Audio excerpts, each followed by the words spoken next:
ਸਤਿ ਸ਼੍ਰੀ ਅਕਾਲ ਜੀ। ਤੁਸੀਂ ਵੇਖ ਰਹੇ ਹੋ ਪੰਜਾਬ ਮੇਲ USA TV current news and views ਦੇ ਵਿੱਚ ਤੁਹਾਡਾ ਸਾਰਿਆਂ ਦਾ ਸਵਾਗਤ। ਮੇਰੇ ਨਾਲ ਨੇ ਜਤਿੰਦਰ ਖੈਰਾ, ਮੈਂ ਹਾਂ ਸੰਜੀਵ ਯਸ਼ ਖੰਨਾ।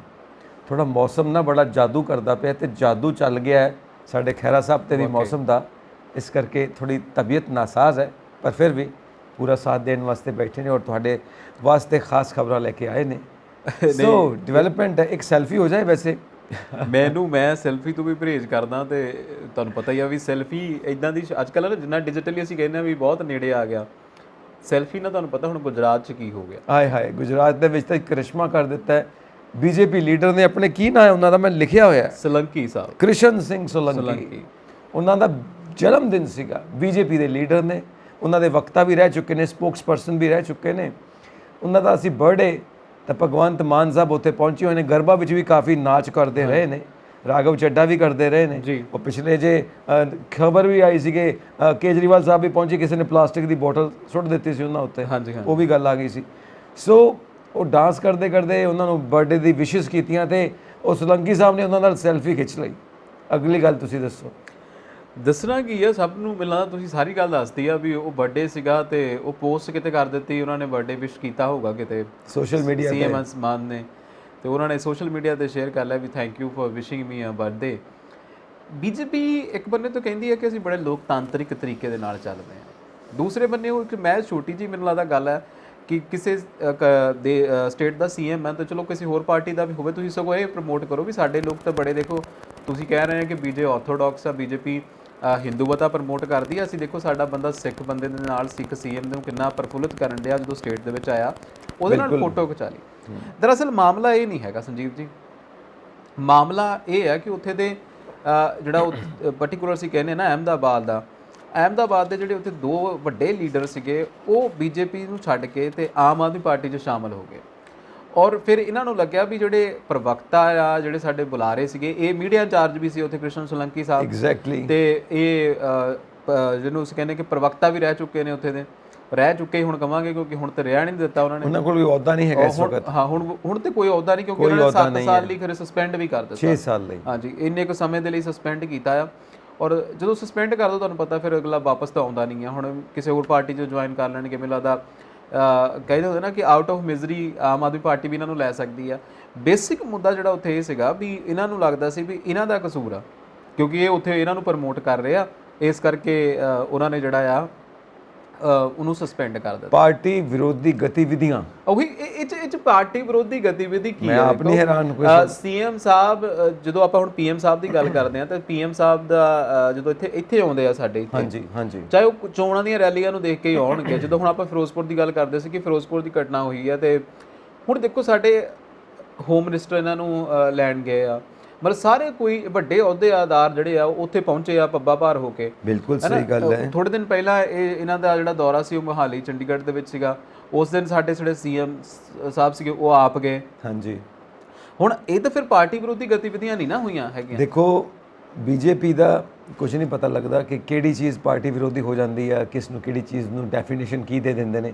ਖੈਰ ਫਿਲਹਾਲ ਪਾਰਟੀ ਵਿਰੋਧੀ ਗਤੀਵਿਧੀਆਂ ਕਰਕੇ ਉਹਨਾਂ ਨੂੰ 6 ਸਾਲ ਵਾਸਤੇ ਬਰਖਾਸਤ ਕਰ ਦਿੱਤਾ ਗਿਆ। ਉਹ ਗੱਲ ਸਿਰਫ ਸੈਲਫੀ ਦੀ ਹੈ, ਬਰਥਡੇ ਵਿਸ਼ ਦੀ ਆ, ਔਰ ਉਹਨਾਂ ਨੇ ਸੋਸ਼ਲ ਮੀਡੀਆ ਤੇ ਵਾਇਰਲ ਕਰ ਦਿੱਤੀ ਹੈ ਇਹ ਤਸਵੀਰ।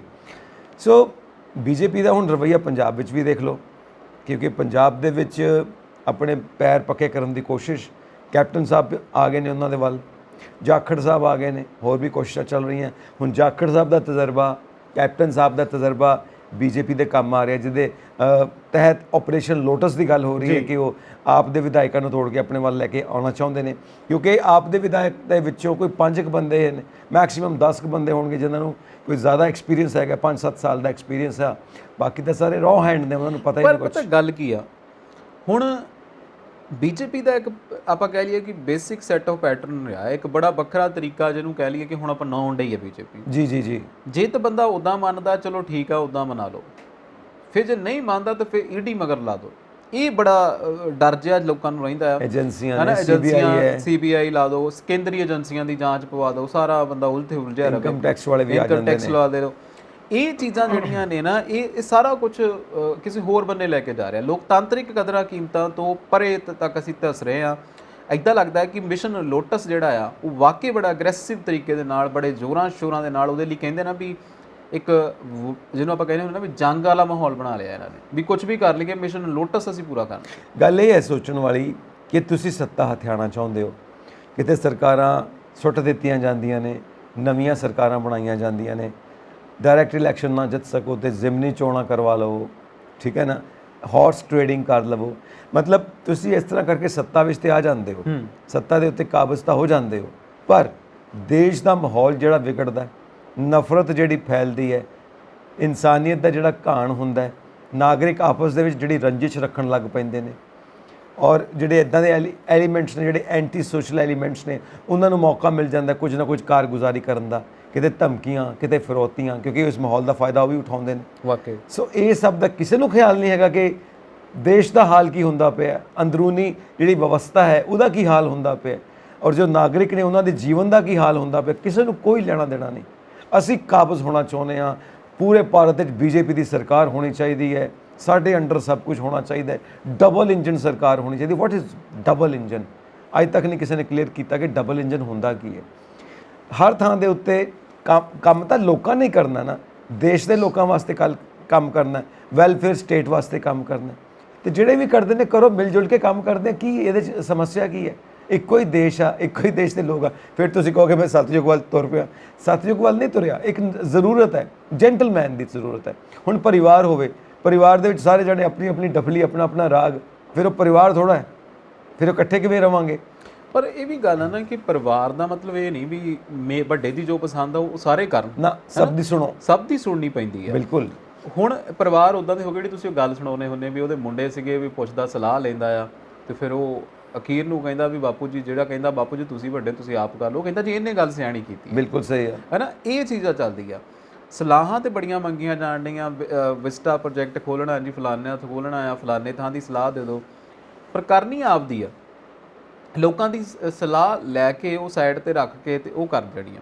ਤੁਹਾਨੂੰ ਯਾਦ ਹੋਊਗਾ ਕਿ ਮਨ ਕੀ ਬਾਤ ਸ਼ੁਰੂ ਕੀਤੀ ਸੀ ਇਹਨਾਂ ਨੇ, ਕਹਿੰਦੇ ਜੀ ਅਸੀਂ ਤਾਂ ਫਲਾਣੇ ਥਾਂ ਦੀ ਚਿੱਠੀ ਪੜ੍ਹਦੇ ਹਾਂ, ਅਸੀਂ ਫਲਾਣੇ ਥਾਂ ਦਾ ਜਿਹੜਾ ਈਮੇਲ ਆਇਆ ਉਹ ਪੜ੍ਹਦੇ, ਮੋਦੀ ਸਾਹਿਬ ਆਪ ਸਿਲੈਕਟ ਕਰਦੇ ਆ।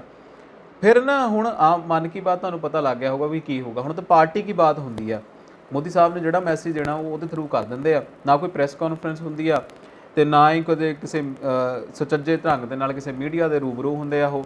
ਉਹ ਆਪਦਾ ਉਹਨਾਂ ਨੇ ਇੱਕ ਮੋਨੋਪੋਲੀ ਜੀ ਬਣਾਈ ਹੋਈ ਆ, ਉੱਥੇ ਬਸ ਉਹ ਜਿਹੜੀ ਗੱਲਬਾਤ ਕਰਕੇ ਤੇ ਠਈਆ ਠੱਪ ਕਰ ਦਿੰਦੇ। ਸੋ ਮਾਨ ਸਾਹਿਬ ਵੀ ਇੱਦਾਂ ਹੀ ਕਰ ਰਹੇ ਨੇ, ਨੋ ਪ੍ਰੈਸ ਕਾਨਫਰੰਸ, ਬਹੁਤ ਘੱਟ ਪ੍ਰੈਸ ਕਾਨਫਰੰਸ, ਬਸ ਵੀਡੀਓ ਜਾਰੀ ਕਰ ਦਿੰਦੇ ਨੇ। ਔਰ ਮੋਦੀ ਸਾਹਿਬ ਨੇ ਵੀ ਸ਼ਾਇਦ ਅੱਜ ਤੱਕ ਕੋਈ ਪ੍ਰੈਸ ਕਾਨਫਰੰਸ ਨਹੀਂ ਕੀਤੀ। ਨਹੀਂ, ਸ਼ਾਇਦ ਨਹੀਂ, ਇਹਨਾਂ ਨੇ ਬਿਲਕੁਲ ਹੀ ਨਹੀਂ ਕੀਤੀ, ਬਿਲਕੁਲ ਨਹੀਂ ਕੀਤੀ, ਔਰ ਵੀਡੀਓ ਜਾਰੀ ਹੋ ਜਾਂਦਾ। ਸੋ ਇਹ ਗੱਲਾਂ ਨੇ। ਔਰ ਲੋਕਤੰਤਰ ਮਨ ਕੀ ਬਾਤ ਆ ਜਾਂਦਾ, ਮਨ ਕੀ ਬਾਤ ਹੈ, ਪਰ ਉਹ ਵੀ ਵਨ ਸਾਈਡਡ ਕਮਿਊਨੀਕੇਸ਼ਨ ਹੈ ਨਾ, ਜੋ ਬੋਲ ਰਹੇ ਨੇ ਅੱਗੋਂ ਕੋਈ ਕਾਊਂਟਰ ਕੁਐਸਚਨ ਤਾਂ ਹੈ ਹੀ ਨਹੀਂ। ਜਿੱਥੇ ਕੋਈ ਕਾਊਂਟਰ ਕੁਐਸਚਨਸ ਹੁੰਦੇ ਨੇ ਬਹੁਤ ਘੱਟ ਨੇ। ਇੱਕ ਵਾਰੀ ਕੇਜਰੀਵਾਲ ਸਾਹਿਬ ਨਾਲ ਹੋਇਆ ਸੀ ਸ਼ਾਇਦ, ਆਮੋ ਸਾਹਮਣੇ ਕੋਈ ਵੀਡੀਓ ਕਾਨਫਰੰਸਿੰਗ ਦੇ ਵਿੱਚ ਕਾਊਂਟਰ ਕੁਐਸਚਨਸ ਹੋਏ ਸੀ, ਤਾਂ ਇੱਦਾਂ ਬਹੁਤ ਘੱਟ ਮੌਕੇ ਹੁੰਦੇ ਨੇ। ਸੋ ਕਈ ਵਾਰ ਇਹ ਹੁੰਦਾ ਕਿ ਲੀਡਰਸ ਨੂੰ ਇਹ ਵੀ ਹੁੰਦਾ ਕਿ ਕੋਈ ਇੱਦਾਂ ਦਾ ਤਲਖੀ ਭਰਿਆ ਕੁਐਸਚਨ ਆ ਗਿਆ ਜਾਂ ਕੋਈ ਇੱਦਾਂ ਦਾ ਕੁਐਸਚਨ ਆ ਗਿਆ ਜਿਹੜਾ ਪਸੰਦ ਨਾ ਆਇਆ, ਦੈਨ ਵਾਟ, ਕੀ ਸਿਨੈਰੀਓ ਬਣੇਗਾ? ਇੱਕ ਇਹ ਵੀ ਹੈ। ਜਦ ਕਿ ਲੋਕਤੰਤਰ ਦੇ ਵਿੱਚ ਫ੍ਰੀ ਪ੍ਰੈਸ ਦਾ ਮਤਲਬ ਕਾਨਫਰੰਸ ਹੈ ਕਿ ਤੁਹਾਨੂੰ ਅੱਗੋਂ ਸਵਾਲ ਪੁੱਛੇ ਜਾਂਦੇ ਨੇ, ਪੱਤਰਕਾਰ ਲੋਕ ਸਵਾਲ ਪੁੱਛਦੇ ਨੇ ਜੋ ਕਿ ਜਨਤਾ ਦੇ ਨੁਮਾਇੰਦੇ ਹੁੰਦੇ ਨੇ, ਜਨਤਾ ਦੀਆਂ ਗੱਲਾਂ ਲੈ ਕੇ ਤੁਹਾਡੇ ਤੱਕ ਪਹੁੰਚਦੇ ਨੇ, ਤਾਂ ਤੁਸੀਂ ਉਹ ਸਪਸ਼ਟੀਕਰਨ ਦਿਓ, ਆਪਣੀ ਸਾਰੀ ਗੱਲ ਕਰੋ ਜੋ ਤੁਹਾਨੂੰ ਸਵਾਲ ਪੁੱਛੇ ਜਾਂਦੇ ਨੇ। This is democracy. ਸਵਾਲ ਜਵਾਬ ਦਾ ਸਿਲਸਿਲਾ ਜਨਤਾ ਦੇ ਵਿੱਚ ਤੇ ਸਰਕਾਰ ਦੇ ਵਿੱਚ ਚੱਲਦੇ ਰਹਿਣਾ ਚਾਹੀਦਾ, ਤਾਂ ਹੀ ਤਾਂ ਇੱਕ ਮਤ ਬਣੇਗਾ ਕਿ ਕਿੱਧਰ ਨੂੰ ਦੇਸ਼ ਨੂੰ ਲੈ ਕੇ ਜਾਣਾ। ਸੰਜੀਵ ਜੀ ਦੇਖੋ, ਜਦੋਂ ਅਸੀਂ ਲੋਕਤੰਤਰ ਦੀ ਗੱਲ ਕਰਦੇ ਆ ਨਾ, ਇੱਕ ਬੰਨੇ ਸਾਡੇ ਮੋਦੀ ਸਾਹਿਬ ਕਹਿੰਦੇ ਜੀ ਮੈਂ ਵਿਸ਼ਵ ਗੁਰੂ ਬਣਨਾ ਹੈ। ਦੁਨੀਆ ਦਾ ਕੋਈ ਵੀ ਲੀਡਰ ਜਿਹੜਾ ਆ ਉਹ ਕਦੇ ਵੀ ਆਪਣੇ ਕ੍ਰਿਟਿਕ ਤੋਂ ਨਹੀਂ ਨੱਸਿਆ।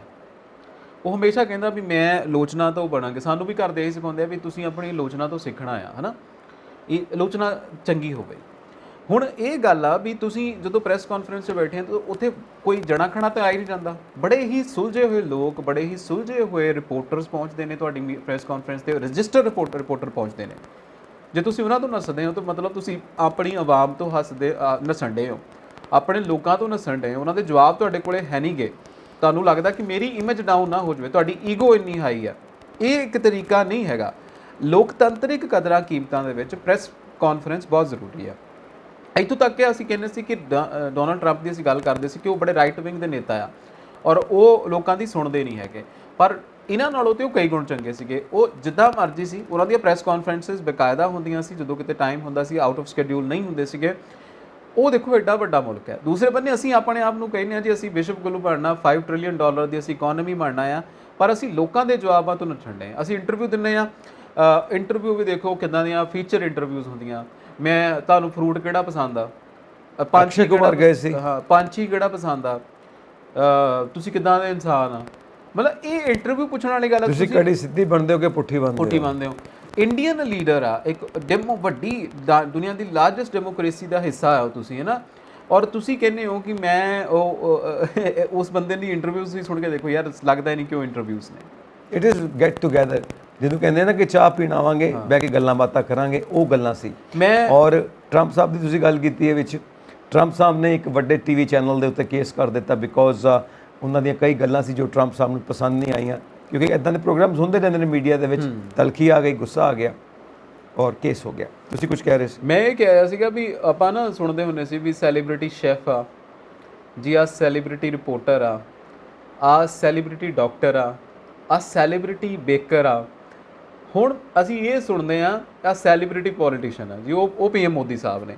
ਇਹਨਾਂ ਨੂੰ ਨਾ ਸੈਲੀਬ੍ਰਿਟੀ ਬਣਨ ਦਾ ਬਹੁਤ ਚਾਅ ਆ, ਇਹ ਲਾਈਮਲਾਈਟ 'ਚ ਰਹਿਣਾ ਚਾਹੁੰਦੇ ਆ, ਚਾਹੇ ਜਿੱਦਾਂ ਮਰਜ਼ੀ ਹੋ ਜਾਵੇ। ਮੈਨੂੰ ਕਹਿਰ ਲੱਗਦਾ ਹੁੰਦਾ ਕਿ ਬਾਕੀ ਇਹ ਆਪਣੇ ਆਪ ਨੂੰ ਮਹਾਨ ਲੋਕਾਂ ਦੇ ਵਿੱਚ ਗਿਣਾਉਣਾ ਚਾਹੁੰਦੇ ਆ, ਤੇ ਮਹਾਨ ਲੋਕ ਇਹ ਕਰਦੇ ਹੁੰਦੇ ਸ਼ਿਲਾ ਲੇਖ ਬਣਾ ਲੈਂਦੇ। ਸਾਨੂੰ ਪਤਾ ਅਸ਼ੋਕਾ ਨੇ ਸ਼ਿਲਾ ਲੇਖ ਬਣਾਏ ਸੀਗੇ। ਉਸ ਤੋਂ ਪਹਿਲਾਂ ਦੀ ਗੱਲ ਕੀਤੀ ਜਾਵੇ ਤੇ ਜਿੰਨੇ ਵੀ ਸਾਡੇ ਜਿਹੜੇ ਮੁਸਲਿਮ ਹੋਏ ਨੇ, ਜਿਹੜੇ ਰਾਜੇ ਨੇ, ਉਹ ਆਪਣੇ ਮਕਬਰੇ ਬਣਾਉਂਦੇ ਫਿਰਦੇ ਸੀਗੇ। ਹੁਣ ਇਹ ਵੀ ਇਦਾਂ ਦੀ ਆ ਵੀ ਮੈਂ ਆਪਣਾ ਪਿੰਨ ਜਿਹੜਾ ਇੱਕ ਇੰਪ੍ਰਿੰਟ ਆ ਉਹ ਛੱਡ ਦੇਵਾਂ, ਕਦੀ ਅਲਟਾ ਵਿਸਟਾ, ਕਦੀ ਸਟੈਚੂ ਆਫ ਯੂਨਿਟੀ, ਕਦੇ ਕੁਛ ਕਦੇ ਕੁਛ। ਹਾਂ, ਇਹ ਕਿੰਨਾਂ ਨੇ ਬਣਵਾਇਆ ਸੀ? ਇਹ ਮੋਦੀ ਸਾਹਿਬ ਨੇ ਬਣਵਾਇਆ ਸੀ। ਹਾਂਜੀ, ਵਾਕਈ ਆਪਣੇ ਹਸਤਾਖਰ ਛੱਡਣਾ ਚਾਹੁੰਦੇ ਨੇ। ਸੋ ਗੱਲ ਇਹ ਹੈ ਕਿ ਹਸਤਾਖਰ ਤੇ ਦਿਲਾਂ ਤੇ ਹੁੰਦੇ ਨੇ, ਜੋ ਦਿਲਾਂ ਤੇ ਰਾਜ ਕਰੇ ਉਹੀ ਸਹੀ ਮਾਇਨੇ ਦੇ ਵਿੱਚ ਉਹਨੂੰ ਆਪਾਂ ਕਹਿ ਸਕਦੇ ਹਾਂ ਕਿ ਰਾਜ ਕਰਦਾ ਪਿਆ ਜੀ। ਸੋ ਇਹ ਗੱਲਾਂ ਨੇ ਸਾਰੀਆਂ। ਬਾਕੀ ਤਾਂ ਇਹ ਹੈ ਕਿ ਫਲਾਣੀ ਥਾਂ ਦੇ ਉੱਤੇ ਸਰਵੇ ਹੋਇਆ ਜੀ, ਉੱਥੇ ਵਰਲਡ ਦਾ ਨੰਬਰ 1 ਪਪੂਲਰ, ਵਰਲਡ ਦਾ ਨੰਬਰ 1 ਪਪੂਲਰ। ਇਹਨਾਂ ਗੱਲਾਂ ਦਾ ਕੋਈ ਮਤਲਬ ਨਹੀਂ ਹੈ। ਗੱਲਾਂ ਇੱਕ ਪਾਸੇ ਰਹਿ ਜਾਂਦੀਆਂ ਨੇ। ਦੇਸ਼ ਦੀ ਸਥਿਤੀ ਕੀ ਹੈ, ਦੇਸ਼ ਦੇ ਹਾਲਾਤ ਕੀ ਨੇ, ਲੋਕਾਂ ਦੇ ਹਾਲਾਤ ਕੀ ਨੇ, ਲੋਕਾਂ ਕੋਲ ਕੀ ਹੈ ਤੇ ਕੀ ਨਹੀਂ ਹੈ। ਆંકੜੇ ਆ ਗਏ ਜੀ, ਆંકੜਿਆਂ ਨਾਲ ਰੋਟੀ ਥੋੜਾ ਮਿਲ ਜਾਣੀ ਹੈ। ਵਾਕਈ ਤੁਹਾਡੀ ਗੱਲ ਤਾਂ ਬਿਲਕੁਲ ਸਹੀ ਹੈ। ਸੋ ਇੱਕ ਬੰਦੇ ਨੂੰ ਭੁੱਖ ਲੱਗੀ ਹੋਏ, ਤੁਸੀਂ ਉਹਨੂੰ ਆંકੜੇ ਦਿਓਗੇ, ਕੀ ਕਰੇਗਾ ਉਹਨਾਂ ਦਾ? ਔਰ ਆંકੜੇ ਵੀ ਇਹਨਾਂ ਕੋਲੇ ਹੁੰਦੇ ਨਹੀਂ। ਇਹਨਾਂ ਨੂੰ ਪੁੱਛਿਆ ਗਿਆ ਸੀਗਾ ਵੀ ਕਿੰਨੇ ਲੋਕ ਪਲਾਇਨ ਕਰ ਗਏ ਫਲਾਣੇ ਦਾਜ ਤੋਂ, ਕਿੰਨੇ ਲੋਕਾਂ ਦਾ ਰੋਜ਼ਗਾਰ ਗਿਆ ਤੇ ਕਿੰਨੇ ਲੋਕਾਂ ਦੀ ਮੌਤ ਹੋਈ। ਕਹਿੰਦੇ ਜੀ ਸਾਡੇ ਕੋਲੇ ਤੇ ਆંકੜੇ ਹੈ ਨਹੀਂ। ਸੋ ਕਈ ਫੰਡ ਨੇ, ਉਹ ਕਰੋਨਾ ਦੇ ਵਿੱਚ ਜਿਹੜਾ ਰਿਲੀਫ ਫੰਡ ਦੇ ਵਾਸਤੇ ਸਾਰਾ ਪੈਸਾ ਗਿਆ, ਉਸ ਪੈਸੇ ਬਾਰੇ ਕਈ ਵਾਰ ਪੁੱਛਿਆ ਜਾਂਦਾ ਹੈ, ਉਸ ਪੈਸੇ ਦਾ ਕੁਝ ਨਹੀਂ ਪਤਾ। ਅੱਛਾ, ਸਾਡੇ ਕੋਲੇ ਆਲਰੇਡੀ ਇੱਕ ਫੰਡ ਹੁੰਦਾ ਹੈ ਜਿਹੜਾ ਆਪਾਂ ਕਹਿੰਦੇ ਆ ਵੀ ਜਿਹੜਾ ਡਿਜ਼ਾਸਟਰ ਦੇ ਲਈ ਅਸੀਂ ਵਰਤਦੇ ਹਾਂ ਨਾ। ਹੁਣ ਪੀਐਮਓ ਸਪੈਸ਼ਲ ਫੰਡ ਬਣਾਉਣ ਦੀ ਲੋੜ ਵੀ ਕੀ ਸੀ ਪਹਿਲਾਂ? ਤੇ ਇਹ ਦੇਖੋ ਫਿਰ ਉਹ ਫੰਡ ਦਾ ਜਿਹੜਾ ਆ ਆਪਾਂ ਕਹਦੇ ਕਿ ਬਕਾਇਦਾ ਉਹ ਕਿਸੇ ਨੂੰ ਪਤਾ ਹੀ ਨਹੀਂ ਹੈਗਾ ਉਹਦੇ ਵਿੱਚੋਂ ਪੈਸੇ ਜਾਣ ਕਿੱਥੇ ਡੇ ਆ, ਆਉਣ ਕਿੰਨੇ ਡੇ ਆ। ਇਹ ਇੱਕ ਆਪਣੇ ਆਪ ਦੇ ਵਿੱਚ ਬੜੀ ਵੱਡੀ ਤਰਾਸਦੀ ਆ, ਬਹੁਤ ਵੱਡੀ ਤਰਾਸਦੀ ਹੈ, ਕਿਉਂਕਿ ਉਹਦਾ ਕੋਈ ਡਿਟੇਲ ਨਹੀਂ ਮਿਲਦਾ, ਕੁਝ ਵੀ ਨਹੀਂ ਮਿਲਦਾ ਉਹਦੇ ਬਾਰੇ। ਸਿਰਫ ਇੱਕ ਫੰਡ ਜਾ ਰਿਹਾ, ਇੰਨੀ ਕੀ ਗੱਲ ਮਿਲਦੀ ਹੈ ਜੀ। ਸੋ ਅੱਗੇ ਵਧੀਏ। ਪਿਛਲੇ ਦਿਨੀ ਇੱਕ ਗੈਂਗਸਟਰ ਫਰਾਰ ਹੋ ਗਏ ਸੀ, ਦੀਪਕ ਟੀਨੂ ਔਰ ਪ੍ਰਿਤਪਾਲ ਸਿੰਘ, ਇੱਕ ਪੁਲਿਸ ਆਫੀਸਰ ਨੇ ਉਹਨਾਂ ਨੂੰ ਬਰਖਾਸਤ ਕਰ ਦਿੱਤਾ ਗਿਆ ਤੇ ਅੰਡਰ ਪੁਲਿਸ ਰਿਮਾਂਡ ਨੇ। ਉਹ 7 ਅਕਤੂਬਰ ਨੂੰ ਉਹਨਾਂ ਦੀ ਡੇਟ ਹੈ। ਤੇ ਪਾਰਲੀਮੈਂਟ ਦੇ ਵਿੱਚ ਸਵਾਲ ਉੱਠਿਆ ਤਾਂ ਆਪਣੇ ਸੀਐਮ ਮਾਨ ਸਾਹਿਬ ਨੇ ਕਿਹਾ ਕਿ ਜਲਦੀ ਹੀ ਉਹ ਸਲਾਖਾਂ ਦੇ ਪਿੱਛੇ ਹੋਏਗਾ ਤੇ ਜਲਦੀ ਉਹਨੂੰ ਫੜ ਲਿੱਤਾ ਜਾਏਗਾ, ਕਾਰਵਾਈ ਚੱਲਦੀ ਪਈ ਹੈ। ਤੇ ਅੱਗੋਂ ਵਿਰੋਧੀ ਕਹਿੰਦੇ ਨੇ ਉਹ ਤਾਂ ਗੱਲ ਠੀਕ ਹੈ, ਭੱਜਿਆ ਕਿਵੇਂ ਬੁਲਾਏ ਦੱਸੋ ਤੁਸੀਂ। ਗੱਲ ਆਪਾਂ ਵੀ ਉਧਰ ਹੀ ਇਹੀ ਕਰਦੇ ਸੀ ਵੀ ਭੱਜਿਆ ਕਿੱਦਾਂ। ਹੁਣ ਜਦੋਂ ਤੁਸੀਂ ਕਹਿੰਦੇ ਆ ਵੀ ਇੱਕ ਗੈਂਗਸਟਰ ਜੀ ਨੱਠ ਗਏ ਆ, ਉਹਨਾਂ ਦਾ ਨਾਮ ਦੀਪਕ ਟੀਨੂ ਹੈ। ਮੈਨੂੰ ਲੱਗਦਾ ਹੁੰਦਾ ਵੀ ਜਿਹੜੇ ਬੰਦੇ ਦੀ ਨਾ ਖਸਲਤ ਹੁੰਦੀ ਹੈ ਵੀ ਉਹਨੇ ਚੱਜ ਨਾਲ ਹੀ ਬੋਲਣਾ, ਉਹ ਚੱਜ ਨਾਲ ਹੀ ਬੋਲਦਾ, ਚਾਹੇ ਉਹ ਕਿਸੇ ਕ੍ਰਿਮੀਨਲ ਦੀ ਗੱਲ ਕਰ ਰਿਹਾ, ਚਾਹੇ ਉਹ ਕਿਸੇ ਬੜੇ ਵੱਡੇ ਅਹੁਦੇ ਦੀ ਗੱਲ ਕਰ ਰਿਹਾ। ਇਹ ਤੁਹਾਡੇ 'ਚ ਮੈਂ ਦੇਖਦਾ ਹੁੰਦਾ ਵੀ ਤੁਸੀਂ ਅਕਸਰ ਹੁਣ ਮੈਨੂੰ ਲੱਗਦਾ ਸੀ ਵੀ ਜੋ ਤੁਸੀਂ ਦੀਪਕ ਟੀਨੂ ਲਓਗੇ ਤਾਂ ਉਹਨੂੰ ਇੰਨੀ ਰਿਗਾਰਡ ਦੇ ਨਾਲ, ਇੱਜ਼ਤ ਦੇ ਨਾਲ ਨਹੀਂ ਲਓਗੇ, ਪਰ ਤੁਸੀਂ ਓਪੋਜੀਸ਼ਨ ਨੂੰ ਵੀ ਉਸੇ ਕਟਾਰੇ 'ਚ ਰੱਖਿਆ, ਸੀਐਮ ਮਾਨ ਨੂੰ ਵੀ ਉਸੇ ਕਟਾਰੇ 'ਚ ਰੱਖਿਆ ਤੇ ਦੀਪਕ ਟੀਨੂ ਨੂੰ ਵੀ ਉੱਥੇ ਕਟਾਰੇ 'ਚ ਰੱਖਿਆ, ਕਿਉਂਕਿ ਡਿਫਰੈਂਟ ਕਰੈਕਟਰਸ ਨੇ ਨਾ ਸਾਡੇ ਸਿਨੇਮਾ ਦੇ। ਪਰ ਇਹ ਗੱਲ ਹੈ ਨਾ ਕਿ ਤੁਸੀਂ ਉਹਨੂੰ ਵੀ ਉਨੀ ਇੱਜ਼ਤ ਬਖਸ਼ੀ ਆ, ਮਤਲਬ ਜਿੱਦਾਂ ਇਹ ਇੱਦਾਂ ਵੀ ਤੁਸੀਂ ਤੁਹਾਡਾ ਬੈਕਗਰਾਉਂਡ ਸ਼ਾਇਦ ਫਿਲਮ ਦਾ ਹੈ ਤਾਂ ਤੁਸੀਂ ਹਰ ਕਰੈਕਟਰ ਨੂੰ ਜਸਟੀਫਾਈ ਕਰਨਾ ਚਾਹੁੰਦੇ ਹੋ। ਦੇਖੋ ਜੋ ਟੀਨੂ ਹੈ ਨਾ, ਮਤਲਬ ਇੰਨਾ ਸ਼ਾਤਿਰ ਬੰਦਾ ਹੈ ਕਿ ਐਡੀ ਵੱਡੀ ਟੀਮ ਨੂੰ ਧੋਖਾ ਦੇ ਗਿਆ, ਇਕੱਲਾ ਬੰਦਾ। ਤੇ ਅੱਜ ਹੀ ਖਬਰ ਆਉਂਦੀ ਸੀਗੀ, ਤੁਹਾਨੂੰ ਮੈਂ ਵੀ ਕਲੀਅਰ ਜੀ ਦੱਸਦਾ ਕਿ ਅੱਜ ਖਬਰਾਂ ਆਉਂਦੀਆਂ ਸੀ ਕਿ ਜਿਹੜੀ ਪ੍ਰਿਤਪਾਲ ਪਹਿਲਾਂ ਉਹਨੂੰ ਆਪਣੇ ਘਰ ਲੈ ਗਿਆ ਤੇ ਮਾਨਸਾ ਦੇ ਵਿੱਚ ਕਹਿੰਦੇ ਬੜੇ ਪੌਸ਼ ਇਲਾਕੇ ਦੇ ਘਰ ਆ, ਉੱਥੇ ਬਾਕੀ ਅਫਸਰਾਂ ਦੇ ਘਰ ਵੀ ਹੈਗੇ ਆ। ਉੱਥੇ ਉਹ ਆਪਣੀ ਗਰਲਫ੍ਰੈਂਡ ਨੂੰ ਮਿਲਿਆ, ਇਹ ਕਿਹਾ ਜਾ ਰਿਹਾ ਕਿ ਜਿਹੜੀ ਗਰਲਫ੍ਰੈਂਡ ਆ ਉਹ ਕਿਸੇ ਪੁਲਿਸ ਮੁਲਾਜ਼ਮ ਵੀ ਹੋ ਸਕਦੀ ਆ, ਇੱਕ ਕਨਸਪੀਰੈਂਸੀ ਥਿਊਰੀ ਆ। ਤੇ ਉਸ ਤੋਂ ਬਾਅਦ ਕਿਤੇ ਪ੍ਰਿਤਪਾਲ ਹੁਣੀ ਆਪਣੇ ਕਮਰੇ 'ਚ ਕਿਸੇ 'ਚ ਸੌਂ ਗਏ ਆ ਤੇ ਉਹਨਾਂ ਦਾ ਕਿਤੇ ਪਹਿਲਾਂ ਹੀ ਪਲਾਨ ਸੀਗਾ ਵੀ ਹੁਣ ਨੱਸ ਜਾਣਾ ਆ ਤੇ ਉਹ ਨੱਸ ਗਏ ਆ। ਇਹ ਚੀਜ਼ ਦੀ ਥਿਊਰੀ ਦੇ ਉੱਤੇ ਕੰਮ ਕੀਤਾ ਜਾ ਰਿਹਾ ਆ ਔਰ ਇਸ ਨੂੰ ਮਤਲਬ ਹਲੇ ਪੂਰੀ ਤਰ੍ਹਾਂ ਇਹਦੇ ਉੱਤੇ ਜਸਟੀਫਿਕੇਸ਼ਨ ਨਹੀਂ ਆਈ ਹੈਗੀ, ਜਾਂ ਆਪਾਂ ਕਹਿ ਲਈਏ ਕਿ ਪੁਖਿਆਤ ਪ੍ਰੂਫ ਨਹੀਂ ਹੈਗੇ ਇਹਦੇ ਤੇ ਤਹਿਕੀਕਾਤ ਹੈ। ਔਰ ਕਿਉਂਕਿ ਪ੍ਰਿਤਪਾਲ ਸਾਹਿਬ ਹੁਣੀ ਜਿਹੜੇ ਨੇ ਉਹ ਲਗਾਤਾਰ ਮੁੱਕਰ ਰਹੇ ਨੇ, ਉਹ ਕਹਿੰਦੇ ਮੈਨੂੰ ਪਤਾ ਹੀ ਨਹੀਂ ਹੈਗਾ। ਉਹਨਾਂ ਦੀ ਥਿਊਰੀ ਆਫ, ਕਿਉਂਕਿ ਜਿਹੜੀ ਉਹਨਾਂ ਨੇ ਗੱਲ ਕਹੀ ਸੀ ਉਹਦੇ ਵਿੱਚ ਕਿਤੇ ਵੀ ਨਹੀਂ ਉਹਨਾਂ ਨੇ ਘਰ ਲਿਜਾਣ ਦਾ ਕਿੱਥੇ ਰੱਖਿਆ ਗਿਆ, ਇਹਦੇ ਬਾਰੇ ਕੋਈ ਗੱਲ ਹੀ ਨਹੀਂ ਹੈਗੀ, ਚਰਚਾ ਹੀ ਨਹੀਂ ਹੈਗੀ। ਸੋ ਇਹ ਇੱਕ ਥਿਊਰੀ ਜਿਹੜੀ ਆ, ਇਹ ਜਿਹੜਾ ਹੁਣ ਉਹਨਾਂ ਦਾ ਰਿਮਾਂਡ ਲਿਆ ਹੋਇਆ ਉਸ ਦੇ ਆਧਾਰ ਤੇ ਡਰਾਅ ਕੀਤੀ ਗਈ ਆ। ਦੇਖੋ ਚੁੱਕੀ ਨਿਕਲ ਕੇ ਆਉਂਦਾ। ਮੌਕਰੀ ਬਣ ਗਈ ਹੈ ਇੱਕ, ਮਤਲਬ ਤਮਾਸ਼ਾ ਬਣਾ ਕੇ ਰੱਖ ਦਿੱਤਾ ਇਹਨਾਂ ਨੇ ਪ੍ਰਸ਼ਾਸਨ ਦਾ। ਕਿਆ ਮਤਲਬ ਕਰਦੇ ਕੀ ਪਏ ਨੇ? ਬੜਾ ਅਜੀਬ ਲੱਗਦਾ ਹੈ ਕਿ ਇੱਕ ਮੁੰਡਾ ਚਲਾ ਗਿਆ, ਇੱਕ ਸਿੰਗਰ ਚਲਾ ਗਿਆ, ਉਹਨੂੰ ਮੂਸੇਵਾਲਾ ਸਾਹਿਬ ਦੀ ਮੈਂ ਗੱਲ ਕਰ ਰਿਹਾ, ਕਤਲ ਹੋ ਗਿਆ ਸਰੇਆਮ ਦਿਨ ਦਿਹਾੜੇ। ਔਰ ਤੁਸੀਂ ਆ ਕੀ ਹੋ ਰਿਹਾ? ਮਤਲਬ ਬੰਦਾ ਫੜਿਆ ਗਿਆ, ਹੁਣ ਬੰਦਾ ਦੁਬਾਰਾ ਫੜਨਾ, ਅਸੀਂ ਲੱਖਾਂ ਪਿੱਛੇ ਹੋਏਗਾ।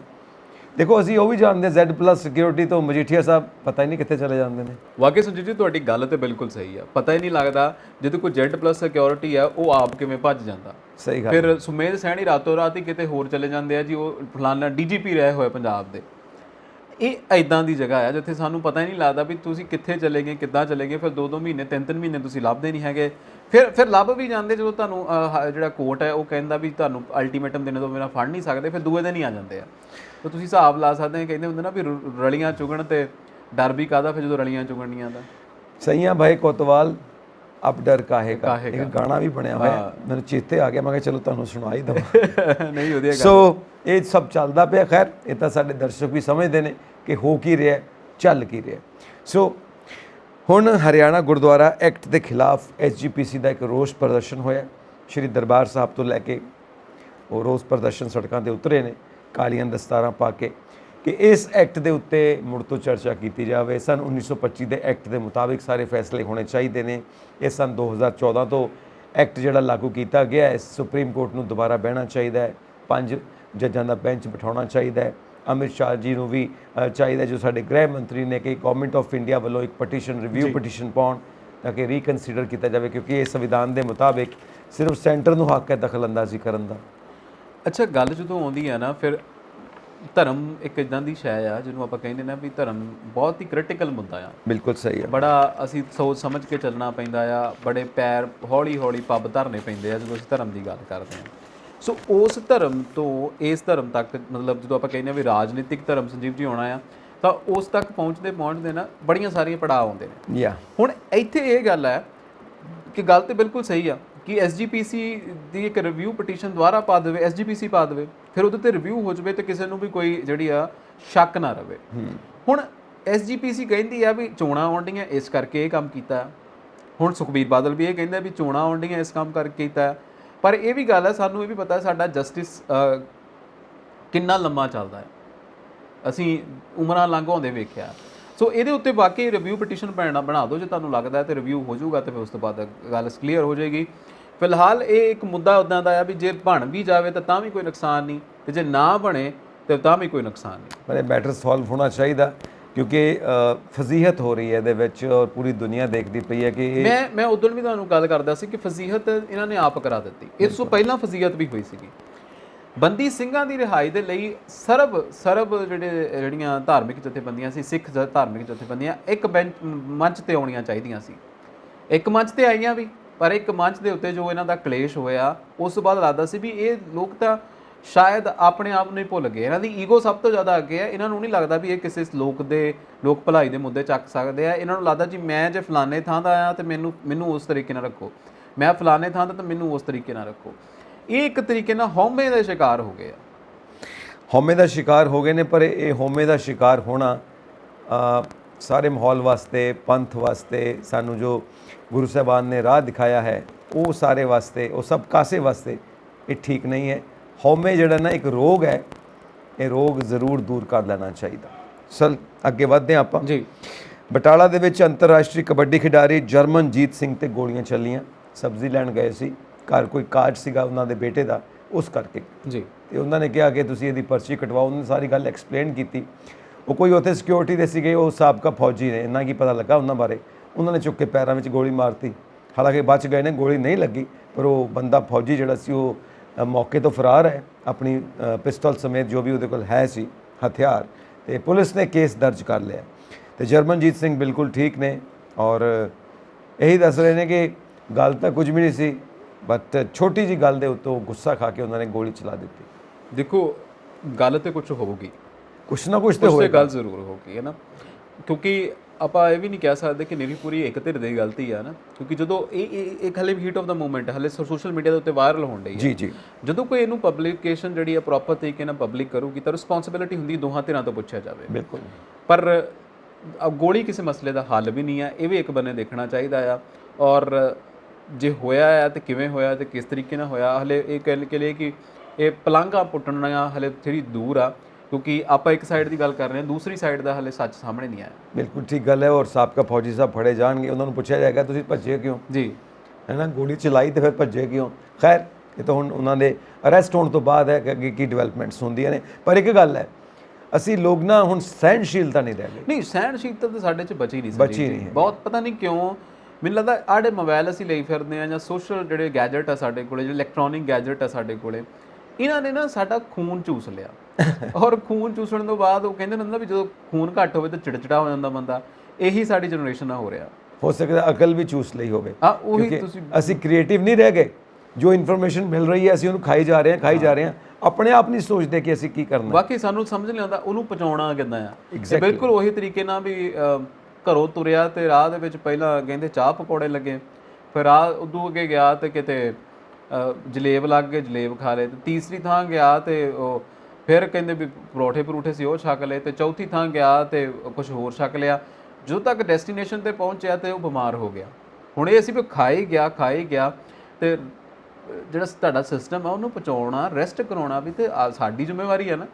ਹੁਣ ਇੱਦਾਂ ਹੀ ਅਸੀਂ ਬਿਮਾਰ ਹੋ ਗਏ, ਅਸੀਂ ਖਾਈ ਜਾਂਦੇ ਨਿਊਜ਼ ਜਿਹੜੀ ਇਨਫੋਰਮੇਸ਼ਨ ਆ, ਚਾਹੇ ਚੰਗੀ ਮਾੜੀ, ਅਸੀਂ ਲਈ ਜਾਂਦੇ ਆ, ਉਹਨੂੰ ਅਸੀਂ ਕਿਤੇ ਕਹਿ ਲਈਏ ਡਾਈਜੈਸਟ ਨਹੀਂ ਹੋਣ ਦਿੰਦੇ। ਵੈਸੇ ਸੋਸ਼ਲ ਮੀਡੀਆ ਦਾ ਨਾ ਯੁੱਗ ਹੈ, ਹਰ ਬੰਦਾ ਆਪਣੇ ਮੋਬਾਈਲ ਤੇ ਬਿਜ਼ੀ ਹੈ। ਇੱਕ ਬੜੀ ਛੋਟੀ ਜਿਹੀ ਸਟੋਰੀ ਕਿਸੇ ਨੇ ਡਿਵੈਲਪ ਕੀਤੀ, ਬੜੀ ਇੰਟਰਸਟਿੰਗ ਹੈ।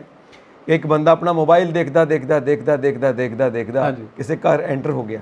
ਉਹਦਾ ਆਪਣਾ ਘਰ ਨਹੀਂ ਸੀ, ਕਿਸੇ ਹੋਰ ਦੇ ਘਰ ਐਂਟਰ ਹੋ ਗਿਆ, ਉਹਨੂੰ ਪਤਾ ਹੀ ਨਹੀਂ ਹੈਗਾ। ਦੇਖਦਾ ਮੋਬਾਈਲ ਐਂਟਰ ਹੋਇਆ ਤੇ ਜਾ ਕੇ ਡਰਾਇੰਗ ਰੂਮ ਦੇ ਵਿੱਚ ਸੋਫੇ ਤੇ ਬਹਿ ਗਏ, ਜਿਵੇਂ ਆਪਾਂ ਬੈਠੇ ਹੋਏ ਹਾਂ। ਤੇ ਉਸ ਘਰ ਦੇ ਲੋਕ ਉਹ ਵੀ ਆਪਣੇ ਮੋਬਾਈਲ ਤੇ ਬਿਜ਼ੀ ਨੇ, ਉਹਨਾਂ ਨੇ ਵੀ ਨਹੀਂ ਦੇਖਿਆ ਕੌਣ ਆਇਆ ਕੌਣ ਨਹੀਂ ਆਇਆ। ਆ ਗਏ ਉਹ, ਹਾਂਜੀ ਆ ਗਿਆ। ਉਹ ਜਾ ਕੇ ਚਾਹ ਬਣਾ ਕੇ ਲਿਆਏ, ਉਹਦੇ ਸਾਹਮਣੇ ਚਾਹ ਰੱਖ ਕੇ ਚਲੇ ਗਏ। ਉਹ ਚਾਹ ਪੀ ਵੀ ਜਾ ਰਿਹਾ, ਉਹ ਆਪਣਾ ਮੋਬਾਈਲ ਦੇਖੀ ਜਾ ਰਿਹਾ, ਘਰ ਦੇ ਸਾਰੇ ਆਪਣਾ ਮੋਬਾਈਲ ਦੇਖੀ ਜਾ ਰਹੇ ਨੇ। ਵੈਸੇ ਹੋਇਆ ਇਦਾਂ ਹੀ ਹੁੰਦਾ। ਉਹ ਬਾਹਰ ਦਾ ਸੀਗਾ, ਉਹਨਾਂ ਨੂੰ ਵੀ ਨਹੀਂ ਪਤਾ, ਉਹ ਵੀ ਨਹੀਂ ਦੇਖਦੇ ਪਏ, ਤੇ ਉਹਨੂੰ ਵੀ ਨਹੀਂ ਪਤਾ ਮੈਂ ਕਿਸੇ ਹੋਰ ਘਰ ਆ ਗਿਆ। ਇੰਨੇ ਨੂੰ ਕੀ ਹੋਇਆ ਕਿ ਜਿਹੜਾ ਬੰਦਾ ਉਸ ਘਰ ਦਾ ਸੀ ਉਹ ਆ ਗਿਆ, ਉਹ ਵੀ ਆਪਣੇ ਮੋਬਾਈਲ ਤੇ ਬਿਜ਼ੀ।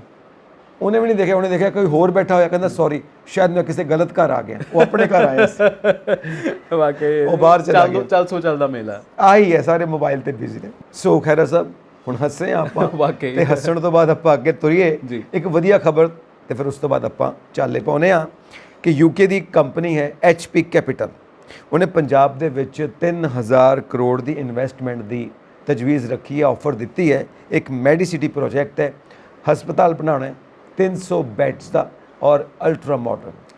ਵਾਕਈ ਬਹੁਤ ਸੋਹਣੀ ਗੱਲ ਹੈ। ਪਰ ਦੂਸਰੇ ਬੰਨੇ ਨਾ ਜਦੋਂ ਅਸੀਂ ਦੇਖੀਏ ਕਿ ਅੱਜ ਹੀ ਮੈਂ ਖਬਰ ਪੜ੍ਹਦਾ ਸੀਗਾ ਕਿ CM ਮਾਨ ਸਾਹਿਬ ਨੇ ਵੀ ਕਿਹਾ ਆ ਕਿ 7 ਜਗ੍ਹਾ ਦੇ ਉੱਤੇ ਪੰਜਾਬ ਦੇ ਵਿੱਚ ਕਾਰਡੀਓਲੋਜਿਸਟ ਸੈਂਟਰ ਖੋਲ੍ਹੇ ਜਾਣਗੇ, ਕਿਉਂਕਿ ਹਿਰਦੇ ਰੋਗ ਜਿਹਨੂੰ ਅਸੀਂ ਦਿਲ ਦੀ ਬਿਮਾਰੀ ਕਹਿੰਦੇ ਆ, ਇਹਦੇ ਨਾਲ ਪੰਜਾਬ ਦੇ ਲੋਕ ਕਾਫੀ ਜਿਹੜੇ ਪ੍ਰਭਾਵਿਤ ਹੋਏ ਨੇ।